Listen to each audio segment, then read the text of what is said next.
लेकिन इस वीडियो में ये ज़रूर हम आपको बता दे रहे हैं कि पॉपुलर फ्रंट ऑफ इंडिया का काम क्या था, उनका सीक्रेट एजेंडा क्या था, जैसा कि दावा किया जा रहा है। उनकी बुनियादी पॉलिसी क्या थी मुझे नहीं मालूम, वो तंजीम का ही कोई मेंबर बता सकता है, लेकिन तंजीम कलदम हो चुकी है।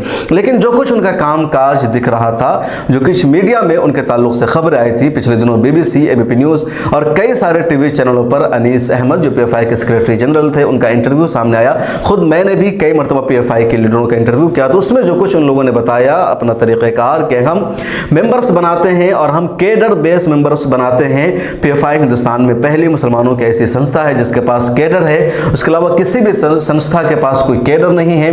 PFI के पास 4 लाख का केडर है।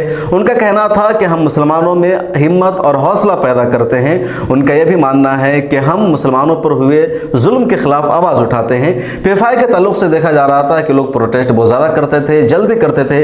कहीं भी कोई प्रोटेस्ट करना हो, सड़कों को जाम करना हो तो PFI के लीडर्स ये कर देते थे। दूसरी तंजीमें हिंदुस्तान में ऐसा नहीं कर पाती है। पिछले दिनों जब दिल्ली में बहुत ज़्यादा एक्टिव थी PFI या social democratic party of India और कोई मामला होता था तो फ़ौरन ये लोग जंतर मंतर पर 10 मिनट में या 2 घंटे में 3 घंटे के नोटिस पर जमा हो जाते थे और एक छोटा मोटा प्रोटेस्ट कर लेते थे। दूसरी तंजीमों की तरफ से उमूमन ऐसा नहीं हो पाता है।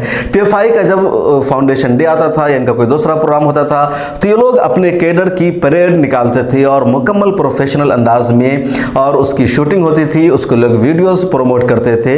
ये कुछ इनका एजेंडा है। उसके अलावा PFI का कहना था कि हम RSS की आइडियोलॉजी के खिलाफ काम करते हैं। हमारा बुनियादी एजेंडा है पूरी दुनिया को, पूरे हिंदुस्तान को ये बताना कि RSS देश के लिए खतरा है।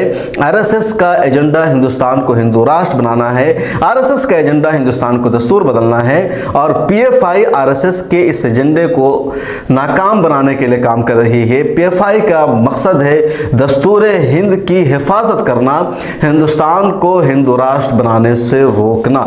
तो ये कुछ है PFI का बेसिक काम जो सामने दिख रहा था। इसके अलावा केरला में कई तरह के मामले सामने आए। पिछले दिनों केरला या कर्नाटक में यह देखा गया कि SDPI या पॉपुलर फ्रंट ऑफ इंडिया के किसी भी लीडर का कत्ल हुआ तो अगले 24 या 48 घंटों में RSS और BJP के भी उसी रैंक के लीडर का कत्ल हो गया।